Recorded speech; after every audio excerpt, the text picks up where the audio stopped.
ایمان بالرسل میں یہ بھی آتا ہے کہ ہم ان کے معجزات پر یقین رکھیں. تو اب 131 نکالیے اور معجزات کو پڑھ لیتے ہیں. معجزات سے مراد وہ خلاف عادت امور ہیں جو اللہ تعالیٰ انبیاء کی صداقت کے لیے ان کے ہاتھوں ظاہر کرتا ہے. ہمارا عقیدہ یہ ہے کہ تمام انبیاء کے معجزات برحق تھے. ٹھیک ہے. ان معجزات کو صحیح اور درست تسلیم کرنے کے لیے عقل کی نہیں بلکہ نقل سے مراد کتاب و سنت کے دلائل کی ضرورت ہے. معجزات کا واقع ہونا اس لیے حیران کن نہیں ہونا چاہیے کہ تمام کائنات کا انتظام اللہ تعالیٰ کے ہاتھ میں ہے اور اللہ کو اختیار حاصل ہے کہ اشیاء کی شکلوں اور واقعات کی عادی رفتار میں جزئی طور پر یا کلی طور پر جیسی چاہے تبدیلی کر دے. کیا مطلب ہے؟ یعنی اللہ تعالیٰ کا اختیار ہے کہ کسی چیز کی شکل میں تبدیلی کر دے فار ایور یا وقتی طور پر. ٹھیک ہے. بعض اوقات ہم معجزات کے بارے میں پڑھ کے سن کے تھوڑے سے پریشان بھی ہوتے ہیں. ہم کہتے ہیں کہ یہ کیسے ممکن ہے. مثلا ابھی انشاءاللہ حضور صلی اللہ علیہ وسلم کے معجزات میں ایک آپ دیکھیں گے کہ ایک جگہ بھیڑیا بول رہا ہے, بات کر رہا ہے انسان سے. تو اب کوئی یہ سوچ سکتا ہے کہ یہ کیسے ممکن ہے بھیڑیا بولے. تو کیا بھیڑیا کے منہ میں زبان نہیں ہے؟ اگر اللہ نے ہماری زبان کو بولنے کی طاقت دی ہے تو بھیڑیے کو بولنے کی نہیں دے سکتا وہ. اصل بات اللہ کی طاقت اور قدرت ہے, اور وہ اپنی اس طاقت اور قدرت کے ساتھ جس کو جو چیز چاہے عطا کرے. بولنے والے کو گنگا کر دے تو وہ کر سکتا ہے, اور گنگے کو بولنے والا کر دے تو وہ بھی کر سکتا ہے. زندہ کو مار دے یا مرے ہوئے کو زندہ کر دے. اصل تو اختیار اور طاقت اللہ کی ہے. اگر عقیدہ یہ ہو کہ اژدہے جس طرح پیدا ہوا کرتے ہیں اسی طرح پیدا ہو سکتے ہیں, اس کے سوا کسی دوسرے ڈھنگ پر کوئی اژدہا پیدا کرنا اللہ کی قدرت سے باہر ہے, تو یقیناً ایسے شخص کے بیان کو جھٹلایا جائے گا. یعنی ہم نہیں مانیں گے اس کی بات. جو کہے کہ ایک لاٹھی اژدہے میں تبدیل ہوئی پھر اژدہے سے لاٹھی بن گئی. اس کے برعکس اگر یہ عقیدہ ہو کہ بے جان مادے میں اللہ کے حکم سے زندگی پیدا ہوتی ہے اور اللہ جس مادے کو جیسی چاہے زندگی عطا کر سکتا ہے, جیسے موسیٰ علیہ السلام کے عصا کو اللہ نے جیتا جاگتا سانپ بنا دیا تھا, تو اس کے حکم سے لاٹھی کا اژدہا بننا اتنا ہی غیر عجیب واقعہ ہے جتنا اسی اللہ کے حکم سے انڈے کے اندر بھرے ہوئے چند بے جان مادوں سے اژدہا بن جانا غیر عجیب ہے. یعنی عجیب بات نہیں ہے. یعنی اگر ہم اس کو کبھی ہم انڈے سے جب بچہ نکلتا ہے تو ہم حیران نہیں ہوتے, کیونکہ وہ ایک عادت ہے نا. تو معجزہ کیا ہوتا ہے؟ خوارق عادت چیز ہے, یعنی عادت سے ہٹ کر ایک چیز کا ہونا. فرق صرف اتنا ہے کہ ایک واقعہ ہمیشہ پیش آتا ہے اور دوسرا صرف چند مرتبہ یا ایک ہی بار. ان معجزات سے یہ سبق ملتا ہے کہ جس عادت جاریہ کو, عادت جاریہ کیا ہوتی ہے؟ مثلا کسی چیز کے پیدا ہونے کی جو عادت ہے یا قائم ہونے کی یا ختم ہونے کی, جی نیچرل لاز, کہ لوگ قانون فطرت سمجھتے ہیں اور خیال کرتے ہیں کہ اس قانون کے خلاف دنیا میں کچھ نہیں ہوتا. اللہ تعالیٰ در حقیقت اس کا پابند نہیں. کس کا؟ کہ وہ اپنے بنائے ہوئے قانون کو نہ توڑ سکے یا اس کے خلاف نہ جا سکے. وہ جب اور جہاں چاہے اس عادت کو بدل کر جو غیر معمولی کام بھی کرنا چاہے وہ کر سکتا ہے. اس کے لیے کوئی مشکل نہیں کہ کسی کو 200 برس سلا کر اسے اس طرح اٹھا بٹھائے جیسے وہ چند گھنٹے سویا ہے. یہ کس کا ذکر ہے؟ عزیر علیہ السلام کا. اور پھر اصحاب کہف میں ایک نہیں کئی ایک تھے. معجزات صحیح دلائل ہیں. معجزات کیا ہیں؟ دلائل. ان کے بارے میں یہ عقیدہ ہونا چاہیے کہ یہ لوگوں کو راہ حق کی طرف لانے کے لیے دلیل فراہم کرتے ہیں, نہ کہ سحر یا جادو ہے. دونوں میں فرق ہے. جیسا کہ فرعون نے موسیٰ علیہ السلام کا معجزہ دیکھ کر جادو قرار دیا, اور اسی طرح جناب رسالت مآب کو بھی ساحر یا جادو قرار دیا گیا. نبی صلی اللہ علیہ وسلم کو دیگر انبیاء کے نسبت مختلف معجزہ دیا گیا. آپ کا سب سے بڑا معجزہ قرآن کریم ہے. وَقَالُوا لَوْلَا يَأْتِينَا بِآيَةٍ مِّن رَبِّهِ سورۃ طٰہٰ. مشرکین کہتے ہیں کیوں نہیں وہ اپنے رب کی طرف سے کوئی نشانی لاتا. جواب میں فرمایا اولم یکفہم انا انزلنا علیک الکتاب یتلی علیہم سورۃ العنکبوت. کیا انہیں معجزے کے لیے کافی نہیں کہ ہم نے آپ پر ایک کتاب اتاری ہے جو ان پر پڑھی جاتی ہے؟ یعنی یہ تھوڑا معجزہ ہے. معجزات کے حوالے سے یہ بات قابل غور ہے کہ کسی نبی کے اپنے اختیار میں یہ بات نہیں کہ وہ معجزہ دکھائے. یہ یاد رکھیے. کیا نہیں کر سکتے انبیاء؟ وہ جو چند چیزیں بتائی تھی نا, ان میں ایک یہ بھی ہے کہ اپنی مرضی سے معجزہ نہیں لا سکتے. ارشاد باری تعالیٰ ہے، اے نبی، ان لوگوں کی بے رخی تم سے برداشت نہیں ہوتی تو تم میں کچھ زور ہے تو زمین میں کوئی سرنگ ڈھونڈ لاؤ یا آسمان میں سیڑھی لگاؤ اور ان کے پاس کوئی نشانی لانے کی کوشش کرو. سورۃ الانعام 35. معجزہ کا ظہور پذیر ہونا اللہ کے حکم سے ہوتا ہے. ٹھیک ہے، جیسا کہ عیسیٰ علیہ السلام کو جب بنی اسرائیل کے پاس معجزات دے کر بھیجا گیا تو انہوں نے کیا کہا؟ انی اخلق لکم من الطین کہیئۃ الطیر فانفخ فیہ فیکون طیرا باذن اللہ. سورۃ آل عمران 49. میں تمہارے لیے مٹی سے پرندے کی شکل کی مانند کچھ بناؤں گا، پھر اس میں کچھ پھونکوں گا تو وہ اللہ کے حکم سے پرندہ بن جائے گا. پھر ایک اور اہم چیز، معجزہ، کرامت اور استدراج کا فرق، یہ آپ کو معلوم ہونا چاہیے. کیا معجزہ انبیاء علیہ السلام کے علاوہ بھی کسی کے پاس ہوتا ہے؟ نہیں ہوتا. ان کی کیا ہوتی ہیں؟ کرامتیں. ٹھیک ہے. قرآن میں محالات فی العادہ، یعنی ایسی چیز جس چیز کا عادتاً وقوع محال ہو، اس کے وقوع پذیر ہونے کے جو واقعات بیان کیے گئے ہیں وہ 3 قسم کے ہیں. نہیں سمجھ آئی؟ یعنی ان یوزول قسم کے جو واقعات ہیں یا جو ہیپننگز تھی وہ 3 ٹائپس کی ہیں. پہلی قسم وہ واقعات جو کسی نبی کے ہاتھوں اس کی قوم کے چیلنج کے جواب بنے، جو نبی کی رسالت اور صداقت ثابت کرنے کے لیے بطور سند وقوع میں آئے، ان کو معجزہ کہا جاتا ہے. مثلا ابراہیم علیہ السلام کا آگ میں ڈالا جانا، اور اللہ تعالیٰ کا آگ کی فطرت کو بدل کر ٹھنڈا اور باعث سلامتی بنانا، موسیٰ علیہ السلام کے عصا کا سانپ بن جانا، یا پتھر پر عصا مارنے سے پتھر میں سے پانی کے چشمے جاری ہونا. اسی طرح عیسیٰ علیہ السلام کا اللہ کے حکم سے مردوں کو زندہ کرنا. یہ سب باتیں آپ نے پڑھی ہوئی ہیں قرآن مجید میں، یہ سارے واقعات جانتے ہیں آپ. دوسری قسم وہ غیر معمولی واقعات جو اللہ کے کسی نیک ولی کے ہاتھوں ظہور پذیر ہوئے. مثلا واقعہ سلیمان میں اس شخص کا ذکر جس کے پاس کتاب کا علم تھا اور جس نے ملکہ سبا کا تخت پلک جھپکنے سے بھی پہلے ملک یمن سے فلسطین پہنچا دیا. ایسے واقعات کو کرامت کہا جاتا ہے. ٹھیک، یہ پڑھا آپ نے قصہ؟ سورۃ النمل میں ہے کہ آپ آنکھ جھپکے تو اس سے بھی پہلے لے آؤں گا. ویسے وہ کیا سپیڈ ہوگی، اور وہ کون سی کتاب اور کون سا علم، اور اس کی تعویلات اور اس کی تشریحات تو کی جاتی ہیں، لیکن اصل حقیقت تو اللہ ہی کو پتا ہے. مگر یہ ممکن ہے، اللہ تعالیٰ کسی کو کسی بھی طاقت سے نواز سکتا ہے، کبھی بھی اس کے ہاتھ سے کوئی ایسا کام کروا سکتا ہے. اچھا یہ کیوں ہے کہ اللہ تعالیٰ نے اس کو یہ علم دیا اور ہمیں نہیں دیا؟ ایسا کیوں؟ کچھ لوگ بڑے بڑے کام کر جاتے ہیں اور اسی زندگی میں کچھ لوگ کچھ بھی نہیں کر پاتے. ایسا کیوں؟ وہ علامہ اقبال جو کہتے ہیں، جو ہو ذوق یقین پیدا تو کٹ جاتی ہیں زنجیریں. تو یہ جو زنجیروں کا کٹنا ہے یہ کرامت نہیں ہے؟ زنجیر ویسے تو نہیں کاٹ سکتے.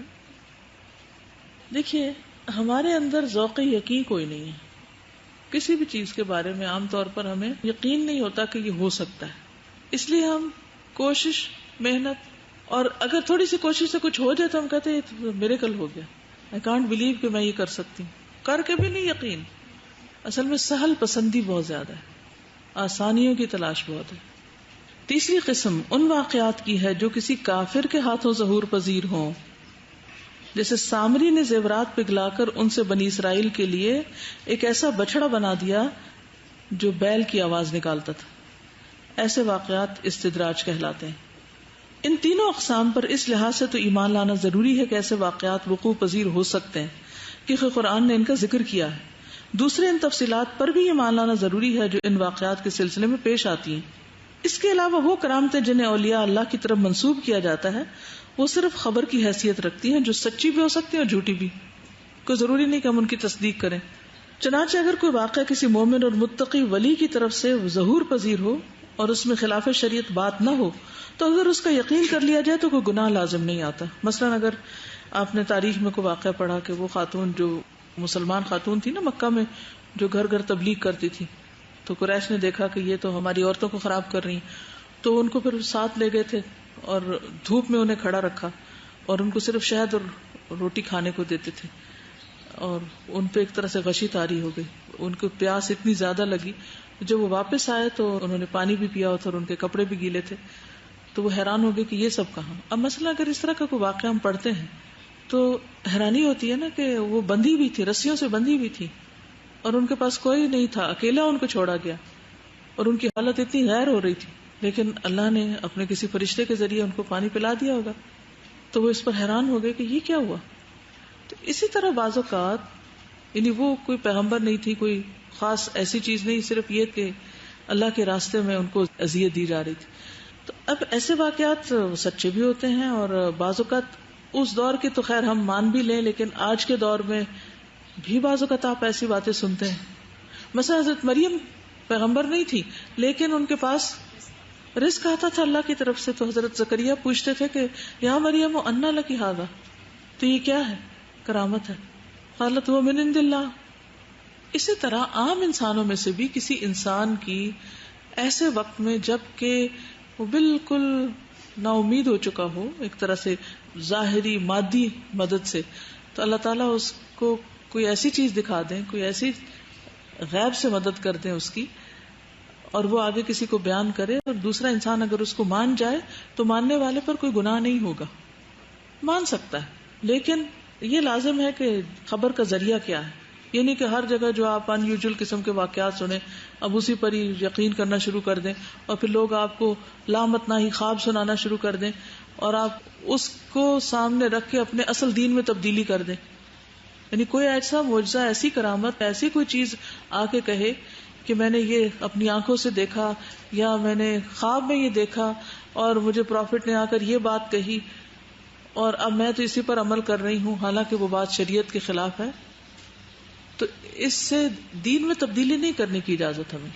یعنی دین خوابوں کی بنیاد پر تبدیل نہیں ہو سکتا، یا دین کے احکامات کہ کوئی کسی کو خواب میں آ کر کہے کہ اب تمہاری نمازیں معاف ہیں تو اسے نمازیں چھوڑنی نہیں ہوگی. پیغمبر کی وحی کا اعتبار زیادہ ہے بنسبت خواب کے. اور اگر اس کی صحت مشکوک ہو جس کی وجہ سے یقین نہ کیا جائے تب بھی گناہ نہ ہوگا. باقی رہ گیا ایسا مظاہرہ جس کی کرامت ہونے کا صرف فرضی دعویٰ کیا جائے اور اس میں خلاف شرع بات ہو، یا کسی غیر مومن یا فاسق و فاجر کی طرف سے دکھایا گیا ہو، اسے کرامت نہیں کہا جائے گا، بلکہ اسے شعبدہ بازی یا کچھ اور نام دیا جا سکتا ہے. ٹھیک ہے، یعنی اعتدال کی راہ ضروری ہے، نہ کہ یہ انسان ہر چیز کو جھٹلا دے، اور نہ یہ کہ ہر غص و سمین اور ہر سچی جھوٹی خبر کی تصدیق کرتا رہے. ٹھیک، خصوصاً دین کے معاملے میں تبدیلی کے جہاں تک بات ہو. ٹھیک، تو چند حضور صلی اللہ علیہ وسلم کے معجزات کے اوپر میں بات کر لیتی ہوں تاکہ معجزات کا باب مکمل ہو جائے، پھر کل انشاءاللہ تھوڑی سی کچھ اور باتیں ہو جائیں گی. I know کہ you are tired but ہمت کرنی، عزیمت کی راہ اختیار کرنی. اچھا، اس ٹائرڈنس اور اس تھکاوٹ کا تعلق ذہن سے بھی ہوتا ہے. اپنے آپ کو ذہنی طور پر ریلیکس کریں، یعنی میں تو کوئی نہیں ٹائرڈ. آپ سوچیں کہ نہیں کچھ نہیں مجھے. جب آپ سوچے جائیں گے اور سوچ کو طاری کر لیں گے کہ میں تھکی ہوئی ہوں، مجھے نیند آ رہی ہے، مجھے بھوک لگ رہی ہے، تو پھر وہی چیز آپ پہ چھا جائے گی. اور اگر آپ اس وسوسے کو جھٹک دیں اور یکسوئی کی کوشش کریں تو انشاءاللہ ہوگی. ایک چیز جو میں بھی چونکہ سالوں بلکہ اب تک طالب علم ہوں، اور ابھی اس وقت بھی جہاں بیٹھی ہوں یہ صرف طالب علموں کی خدمت ہے، ورنہ میں ہوں طالب علم ہی. ٹھیک، میں ہمیشہ یہ کرتی تھی کہ پلاسٹک کی چھوٹی سی تھیلی ایسی لے لی جیسے زپ لاک سے ہوتا نا، اس میں ایک چھوٹا سا رومال گیلا کر کے ڈال لیا. ٹھیک ہے، اور اس کو بیگ میں ساتھ رکھ لیا. جہاں کہیں دیکھا کہ نیند آ رہی ہے تو گیلا نکال کے اپنے چہرے پر مل لیا، آنکھوں پر، اور اپنے آپ کو جگا لیا. چاہے آپ اکیلے بیٹھے جیسے گھر میں بھی بیٹھے ہوتے نا تو پڑھتے پڑھتے نیند آنے لگتی، تو اس وقت بھی آپ یہ کر سکتے ہیں. اگر آپ کے پاس ٹائم ہے سونے کا تو سو جائیے، کوئی بات نہیں، لیکن یہ وقت سونے کا نہیں. تو جگانے کے طریقے سوچیں اپنے آپ کو. ٹھیک ہے نا، اٹھ کر کھڑے بھی ہو سکتے ہیں. اگر نیند آ رہی ہے تو اٹھ کے تھوڑی دیر کھڑے ہو جائیں، مجھے پتہ چل جائے گا کہ آپ کسی مشکل میں. وہ بتا رہی ہے کہ لیمو والا پانی جو ہے وہ اگر آپ رکھیں تو ڈی ہائیڈریٹ نہیں ہوں گے تو تھکاوٹ کم ہوگی. ٹھیک ہے، اور میں نے بھی پڑھا تھا کہ اگر پانی میں یعنی اس میں نہ نمک ڈالے نہ میٹھا ڈالے، کچھ بھی نہیں ڈالے، پانی میں صرف لیمو کے قطلے بے شک کر کے ڈال دیں اور اس پانی کو سارا دن آپ پیتے رہیں تو اس سے کینسر کے سیلز جو ہیں وہ بھی مرتے ہیں. بہت سی چیزوں کا علاج ہے. لیکن جن کا گلا خراب ہو وہ تھوڑا ڈالیں، 2-3 قطرے بھی کافی ہو جائیں گے. اور ناشتہ ضرور کریں. چلیے بسم اللہ الرحمن الرحیم. نبی صلی اللہ علیہ وسلم کی معجزات. سب سے بڑا اور پہلا معجزہ کیا ہے؟ قرآن مجید. رسول اللہ صلی اللہ علیہ وسلم نے فرمایا ہر نبی کو ایسے معجزے عطا کیے گئے ہیں جو اسی جیسے دوسرے انبیاء علیہم السلام کو بھی عطا کیے گئے اور لوگ اس پر ایمان لائے. اور مجھے جو معجزہ عطا کیا گیا وہ وحی الہی ہے، یعنی قرآن مجید ہے، جو اللہ نے میری طرف وحی کیا ہے. اور مجھے امید ہے کہ میری پیروی کرنے والوں کی تعداد دوسرے انبیاء علیہ السلام کے فالوورز کے مقابلے میں قیامت کے دن زیادہ ہوگی. ٹھیک ہے، تو آپ کی جو فوقیت ہے باقی انبیاء کے مقابلے میں، یعنی آپ کو جن بنیادوں پر ترجیح دی گئی ہے، ان میں سے ایک معجزۃ خالدہ، ہمیشہ رہنے والا معجزہ یعنی قرآن مجید ہے. پھر اسراء و معراج، اللہ سبحانہ و تعالیٰ نے آپ کو ایک ہی رات میں بیت المقدس اور پھر اوپر آسمانوں کی سیر کرائی. سبحان الذی اسری بعبدہ لیلا من المسجد الحرام الی المسجد الاقصى الذی بارکنا حولہ لنریہ من آیاتنا انہ هو السمیع البصیر. سورۃ الاسراء آیت 1. پاک ہے وہ ذات جس نے ایک رات میں اپنے بندے کو مسجد الحرام سے مسجد اقصی تک کی سیر کرائی، جس کے ماحول کو ہم نے بابرکت رکھا یا برکت عطا کی. اور غرض یہ تھی کہ ہم اپنے بندے کو اپنی وہ بعض نشانیاں دکھائیں، بے شک وہ سننے والا اور دیکھنے والا یعنی اللہ سبحانہ و تعالی. اور کوئی معجزہ آپ کا؟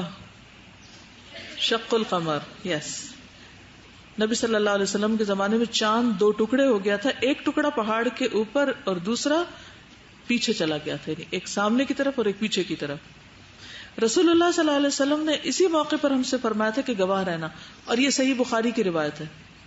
پھر نباتات سے متعلق کچھ معجزات ہیں، کچھ یاد ہے آپ کو؟ درختوں کا آپ کو سلام کرنا. سلسلہ صحیحہ کی روایت ہے، علی بن ابی طالب سے روایت کہ میں نبی صلی اللہ علیہ وسلم کے ساتھ مکہ کے گلیوں میں نکلا تو ہر پہاڑ اور درخت آپ کو سلام کرتا کہ اے اللہ کے رسول آپ پر سلام ہو. درختوں کا آپ کے کہنے سے چلنا، یہ مسند احمد کی روایت ہے. انس بن مالک کہتے ہیں کہ ایک دن جبریل علیہ السلام نبی صلی اللہ علیہ وسلم کی خدمت میں حاضر ہوئے. آپ اس وقت غمگین بیٹھے تھے اور خون میں لت پت تھے. کچھ اہل مکہ نے آپ کو مارا تھا. جبریل علیہ السلام نے پوچھا آپ کو کیا ہوا؟ آپ نے فرمایا ان لوگوں نے میرے ساتھ یہ سلوک کیا. جبریل نے عرض کیا کیا آپ چاہیں گے کہ میں آپ کو ایک معجزہ دکھاؤں؟ نبی صلی اللہ علیہ وسلم نے اس بات میں جواب دیا. جبریل علیہ السلام نے وادی کے پیچھے ایک درخت کی طرف دیکھا اور کہا اس درخت کو بلائیے. نبی صلی اللہ علیہ وسلم نے اسے آواز دی تو وہ چلتا ہوا آیا اور آپ کے سامنے آ کر کھڑا ہو گیا. جبریل نے عرض کیا اب اسے واپس جانے کا حکم دیجیے. آپ نے حکم دیا تو وہ واپس چلا گیا. یہ دیکھ کر رسول اللہ صلی اللہ علیہ وسلم نے فرمایا یہ میرے لیے کافی ہے. پتہ کیا ہوتا ہے جب انسان کو اللہ کے راستے میں بعض اوقات ایسی شدید آزمائش آتی ہے کہ انسان سوچتا ہے کہ اللہ تعالیٰ مجھ سے بہت ناراض ہے اور جو کچھ میں کر رہا ہوں یہ بھی اللہ کو پسند نہیں اور میری تو پتہ نہیں نجات بھی ہوتی ہے یا نہیں. اور پھر شیطان طرح طرح کے وسوسے ڈالنے لگتا ہے. بعض اوقات ایسا ہوتا ہے کہ انسان کو جیسے اس کا یقین بھی شیکی سا ہو جاتا ہے اور عجیب کیفیت ہو جاتی. آپ میں سے کبھی کسی کی ہوئی؟ تھوڑی یا زیادہ؟ جو لوگ زیادہ کام کرتے ہیں نا ان کے اوپر یہ زیادہ آزمائش آتی ہے، جو کچھ نہیں کرتے ان پہ شاید نہیں آتی ہے. لیکن ایسا ہوتا ہے کہ بعض اوقات آپ کو ایسا لگتا ہے کہ جیسے آپ قطعاً تنہا رہ گئے. نبی صلی اللہ علیہ وسلم بیٹھے ہیں، اکیلے بیٹھے ہیں، خون میں لت پت ہے، غمگین ہے، اداس ہے، تو جبریل آ کر آپ کو تسلی دیتے ہیں. اور پھر والضحیٰ واللیل اذا سجا ما ودعک ربک وما قلی. جب کبھی ایسی کوئی کیفیت ہو تو اونچی اونچی یہ پڑھا کرے ما ودعک ربک وما قلی وللآخرۃ خیر لک من الاولی ولسوف یعطیک ربک فترضی. اور پھر نعمتیں یاد کیا کریں جو ملی ہیں. الم یجدک یتیما فآوی ووجدک ضالا فہدی ووجدک عائلا فأغنی فأما الیتیم فلا تقہر وأما السائل فلا تنہر وأما بنعمت ربک فحدث. کبھی بھی ایسی کوئی کیفیت ہو اس صورت پر عمل کر لی، جو یہ کہتی ہے اس سارے پہ عمل کر لیں، آپ بالکل ٹھیک ہو جائیں. اور یہ جو کہا گیا نا والعصر ان الانسان لفی خسر الا الذین آمنوا وعملوا الصالحات وتواصوا بالحق وتواصوا بالصبر. تو ایک دوسرے کو صبر کی تلقین بھی بہت ضروری. اب آپ دیکھیے کہ انبیاء کے جو فالوورز ہوتے ہیں وہ ان کے لیول پہ تو نہیں ہوتے نا، وہ تو obviously درجے میں ان سے کم ہے. تو جب درجے میں کم کوئی آ کے آپ کو کہتا ہے تو آپ کہتے ہیں تمہیں کیا پتا، تم کیا جانو. تو اس وقت کیا ضرورت ہوتی کہ کوئی ایسا ہو کہ جس کی بات کا یقین ہو، وہ کہے تو پھر ہاں راضی ہیں، ٹھیک ہے. تب آپ دیکھیے کہ کس طرح جبریل علیہ السلام آتے ہیں اور آپ کو کانفیڈینس دیتے ہیں کہ آپ کے رب نے آپ کو نہیں چھوڑا. اور کبھی آپ کی بہت زیادہ ایسی گھٹن کی کیفیت ہو نا، تو آپ اللہ سے مانگا کریں کہ اللہ تعالیٰ مجھے نشانی دکھا کہ جو میں کر رہی ہوں وہ ٹھیک ہے. کیونکہ جب آپ اللہ کے راستے پہ چلتے ہیں نا، بعض اوقات لوگ آپ کو اتنا جھٹلا دیتے ہیں کہ آپ کہتے ہیں شاید میں ہی نہیں ٹھیک، کہ مجھے ہی نہیں کرنا چاہیے. تو اس وقت اللہ سے مانگا کریں کہ اللہ تعالیٰ میں اگر سیدھے راستے پر ہوں تو مجھے دکھا کہ میں سیدھے پر ہوں. اور اللہ آپ کو کچھ نہ کچھ ضرور چیز دکھائے گا. کیونکہ یہ کیسے ہو سکتا ہے کہ آپ اس کے راستے پہ چلنے میں سچے ہوں اور وہ آپ کو چھوڑ دے؟ اگر اس کی خاطر لوگ آپ کو ذلیل کریں تو وہ آپ کو چھوڑ دے؟ یہ ہو ہی نہیں سکتا. وہ ضرور آپ کا دفاع کرے گا، وہ ضرور آپ کے لیے مددگار پیدا کرے گا. یہ اللہ کا وعدہ ہے. تو کبھی بھی دین کی طرف آنے کے بعد جو مشکلات آئے، کبھی گھر والوں کی طرف سے، کبھی دوستوں کی طرف سے، کبھی معاشرے کی طرف سے، کبھی ناسمجھ لوگوں کی طرف سے، تو وقتی طور پہ اثر تو ہوگا، لیکن اس اثر کی وجہ سے اس رستے کو نہیں چھوڑنا، تب استقامت آئے گی. یہ امتحان آتا ہی اس لیے کہ ٹیسٹ کر کے دیکھا جائے کہ آپ اگلے درجے میں جانے کے قابل ہیں یا پھر پیچھے دھکیلے جانے کے قابل ہیں. آپ کون ہیں، آپ کی ورتھ کیا ہے. آزمائشوں کے بغیر نہیں پتا چلتا.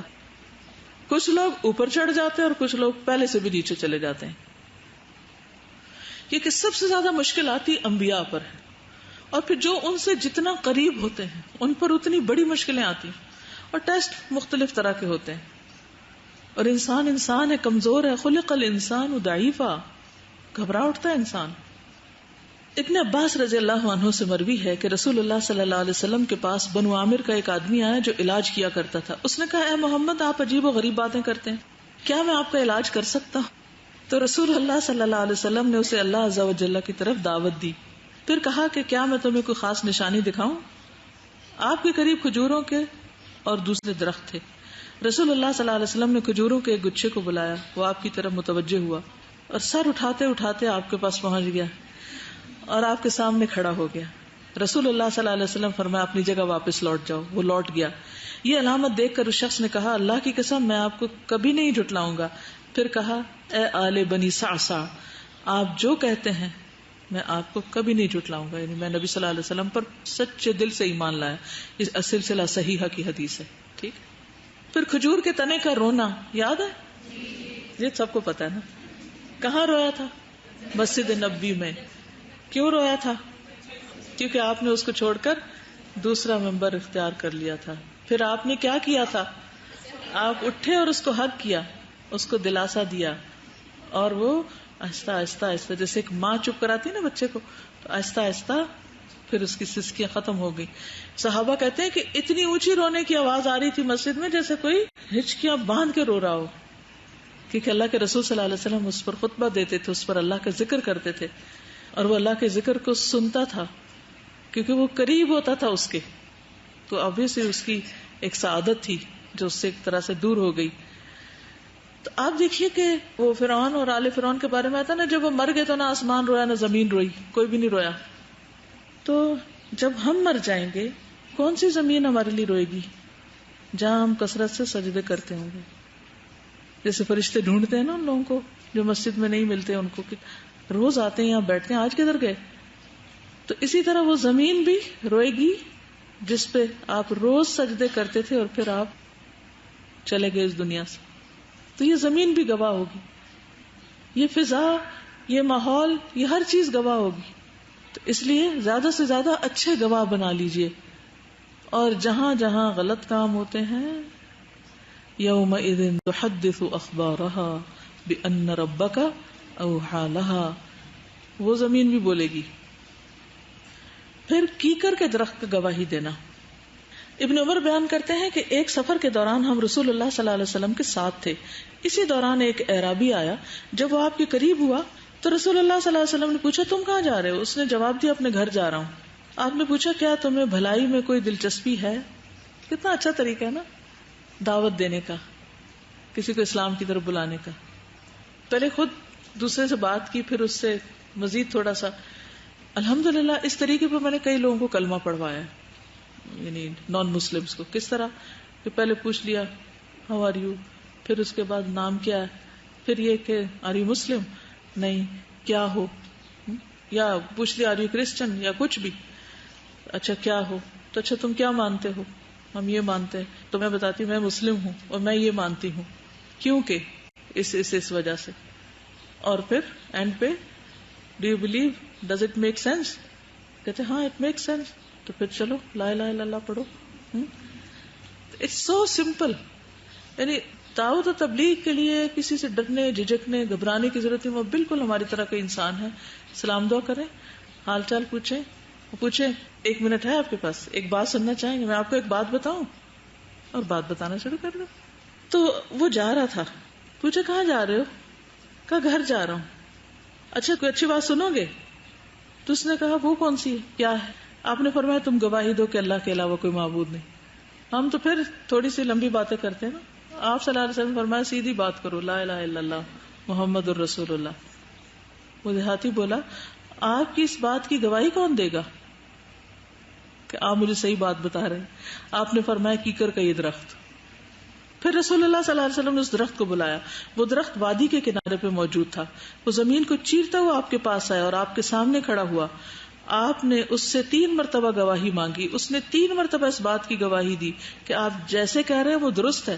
پھر وہ واپس اس جگہ پہ چلا گیا جہاں وہ موجود تھا. وہ اعرابی اپنی قوم میں واپس جاتے ہوئے بولا اگر لوگوں نے میری پیروی کی تو میں انہیں آپ کے پاس لاؤں گا, اگر نہیں کی تو میں واپس آ جاؤں گا اور آپ کے پاس رہوں گا. یعنی فوراً پہلا کام کیا, تبلیغ. میں جا رہا ہوں, میں ان کو بتاؤں گا, مان گئے تو ٹھیک, ورنہ میں اپنا ایمان تو بچاؤں گا. تو تبلیغ کا کوئی موقع جانے نہیں دینا چاہیے اور لوگوں سے ڈرنا نہیں چاہیے. کھجور کے ڈھیر کا بڑھ جانا. جابر بیان کرتے ہیں کہ ان کے والد شہید ہو گئے اور وہ مقروض تھے. یہ صحیح بخاری کا واقعہ. میں نبی صلی اللہ علیہ وسلم کی خدمت میں حاضر ہوا. میں نے عرض کیا میرے والد اپنے اوپر قرض چھوڑ گئے. ادھر میرے پاس سوائے اس پیداوار کے جو کھجوروں سے ہوگی اور کچھ نہیں, اور اس پیداوار سے تو برسوں میں قرضہ ادا نہیں ہو سکتا ہے, اتنی کم ہے وہ پیداوار. اس لیے آپ میرے ساتھ چلیے تاکہ قرض خواہ آپ کو دیکھ کر زیادہ مطالبہ نہ کریں یا بدزبانی نہ کریں. آپ تشریف لائے لیکن وہ نہ مانے, یعنی جنہوں نے قرضہ دیا ہوا تھا.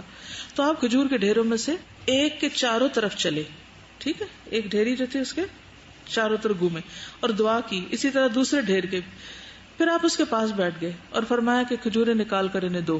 چنانچہ سارا قرض ادا ہو گیا اور جتنی کھجوریں قرض میں دی تھی اتنی بچ بھی گئیں. یہ بھی معجزہ تھا. پھر پتھروں سے متعلق بھی کچھ معجزات ہیں. یہ سارے تو درختوں اور پھلوں وغیرہ کے تھے, کچھ پتھروں سے متعلق ہیں. رسول اللہ صلی اللہ علیہ وسلم نے فرمایا میں اس پتھر کو پہچانتا ہوں جو مکہ مکرمہ میں میرے مبعوث ہونے سے پہلے مجھے سلام کیا کرتا تھا. میں اسے اب بھی پہچانتا ہوں, یعنی میں اس کے پاس سے گزرتا تھا تو مجھے سلام کرتا تھا. ایک دفعہ آپ احد پہاڑ پہ تھے تو احد نے کیا کیا, ہلنا شروع کر دیا. آپ نے کیا فرمایا, آپ کے ساتھ ابو بکر عمر عثمان تھے. آپ نے اس پہ پاؤں مارا اور فرمایا احد ٹھہر جاؤ, تجھ پر ایک نبی ایک صدیق اور 2 شہید ہیں. تو وہ ٹھہر گیا. یہ بھی آپ کا معجزہ ہے. پھر جانوروں سے متعلق, حیوانات سے متعلق کچھ معجزات ہیں. کچھ یاد ہے آپ کو؟ کون سا؟ اونٹ نے کیا کیا تھا؟ ہاں, اونٹ نے شکایت لگائی تھی. کس کی؟ مالک کی. وہ کیا کرتا تھا؟ اونٹ رو رہا تھا. اچھا پچھلے دنوں میں نے یوٹیوب پہ دیکھا اونٹوں کو روتے ہوئے. ان کے پاس کچھ لوگ جا کے قرآن پڑھتے اور کچھ اونٹ رونے لگتے ہیں لٹرلی. اور یہ سعودی عرب میں مجھے کسی نے بتایا کہ شاید انہوں نے خود بھی مشاہدہ کیا. اور ایک استاد تھے, وہ اپنے شاگردوں کو لے کر گئے اونٹوں کے باڑے میں اور کہا کہ پڑھو قرآن نا. تو اس اونٹ کے واقعی آنکھوں سے آنسو ٹپک رہے ہیں نا. وہ بہرحال تو حدیث میں آتا ہے کہ اس کی آنکھوں میں آنسو تھے. نبی صلی اللہ علیہ وسلم نے اس کی کمر اور سر کے پچھلے حصے پہ ہاتھ پھیرا جس سے وہ پرسکون ہو گیا. پھر فرمایا اس کا مالک کون ہے؟ تو ایک نوجوان انصاری آیا, اس نے کہا یہ میرا اونٹ ہے. فرمایا جو اللہ نے تمہاری ملکیت میں کر دیا ہے تم اس کے بارے میں اللہ سے نہیں ڈرتے؟ یہ مجھ سے شکایت کر رہا ہے کہ تم اسے بھوکا رکھتے ہو اور زیادہ محنت مشقت کا کام لیتے ہو. پھر اسی طرح ایک اور بھی اونٹ سے متعلق ہے, سرکش اونٹ. ایک باغ میں داخل ہونے والے ہر بندے پہ حملہ کر دیتا تھا. تو لوگوں نے شکایت کی آپ سے, تو آپ باغ میں تشریف لائے, اونٹ کو بلایا, وہ گردن جھکایا آپ کے پاس حاضر ہوا اور سامنے آ کے بیٹھ گیا. آپ نے فرمایا اس کی لگام لاؤ. وہ لگام اس کے منہ میں ڈال کر اونٹ کے مالک کے حوالے کر دی. پھر لوگوں کی طرف متوجہ ہو کر فرمایا کہ آسمان و زمین کے درمیان جتنی چیزیں ہیں سوائے نافرمان جنات اور انسانوں کے، سب جانتے ہیں کہ میں اللہ کا رسول ہوں. یعنی نافرمان انسان اور نافرمان جنوں کے علاوہ ساری مخلوق کیا مانتی ہے کہ محمد صلی اللہ علیہ وسلم اللہ کے رسول ہیں. سبحانک اللہم و بحمدک نشہد ان لا الہ الا انت نستغفرک و نتوب الیک. السلام علیکم و رحمۃ اللہ وبرکاتہ.